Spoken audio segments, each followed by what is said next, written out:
Saudara terkasih dalam Tuhan Yesus Kristus, kita berjumpa kembali dalam sapaan rohani hari ini. Sebelumnya mari kita bersatu dalam doa. Terima kasih Bapa untuk anugerah-Mu, sehingga kami boleh menikmati segala rahmat-Mu dalam hidup kami. Sekalipun hidup berjalan naik turun, sekalipun hidup tidak lepas dari tantangan dan pergumulan, tapi kami percaya Engkau selalu ada untuk kami. Dan itu kami percaya juga melalui perenungan yang sebentar lagi akan kami jalani bersama melalui sapaan rohani ini. Kiranya Tuhan sendiri yang menuntun kami. Di dalam nama Tuhan kami Yesus Kristus dan dalam pertolongan Roh Kudus kami berdoa. Amin.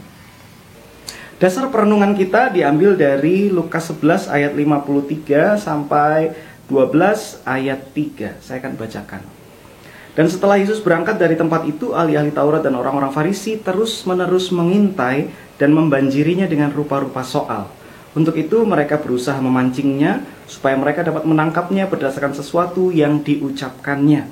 Sementara itu beribu-ribu orang banyak telah berkerumun sehingga mereka berdesak-desakan. Lalu Yesus mulai mengajar pertama-tama kepada murid-muridnya, katanya, "Waspadalah terhadap ragi, yaitu kemunafikan orang Farisi. Tidak ada sesuatu pun yang tertutup yang tidak akan dibuka, dan tidak ada sesuatu pun yang tersembunyi yang tidak akan diketahui.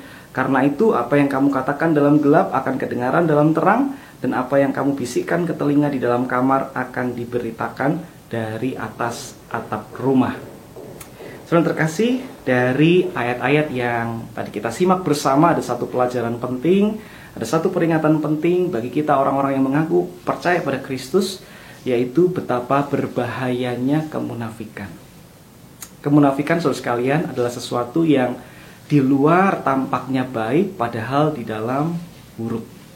Sama seperti apa yang disampaikan oleh Yesus ketika Yesus mewanti-wanti atau mengajak murid-muridnya dan orang banyak waspada terhadap ragi, yaitu ragi orang Farisi. Kenapa? Karena seperti kita lihat dalam kisah sebelumnya, orang-orang Farisi mengajukan banyak pertanyaan kepada Yesus. Bagus kan? Tapi ternyata mengajukan pertanyaan itu tujuannya bukan untuk menemukan kebenaran atau mengalami pertumbuhan, tetapi untuk menjatuhkan Yesus, untuk menjebak Yesus dari jawaban Yesus sendiri. Jadi mereka bertanya untuk mencari kesalahan. Itu tujuan mereka. Dan itu yang Yesus sebut sebagai kemunafikan. Dan sebagai orang percaya hari ini, kita juga tidak imun dari bahaya kemunafikan ini.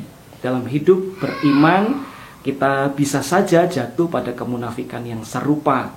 Di luar kita berpura-pura seperti orang yang baik, orang yang taat, orang yang saleh. Tetapi sebenarnya di balik itu semua, ketika kita sendirian di rumah, di kamar, tidak ada satupun ajaran Yesus Kristus yang kita amalkan, yang kita hidupi. Yesus mengingatkan kita bahwa kehidupan iman kita seharusnya kehidupan yang terbebas dari kemunafikan. Kita seharusnya hidup dalam ketulusan. Kita mencintai Allah dalam ketulusan, kita mencintai sesama kita juga dalam ketulusan. Kita melakukan segala hidup rohani kita, hidup beriman kita dalam ketulusan kepada Allah. Mari kita hindari dan kita waspadai bahayanya kemunafikan, sehingga kita tidak hidup sebagai orang percaya yang munafik, yang penuh kepura-puraan. Di depan kita berlaku baik, padahal di belakang sebenarnya kita menyembunyikan begitu banyak keburukan.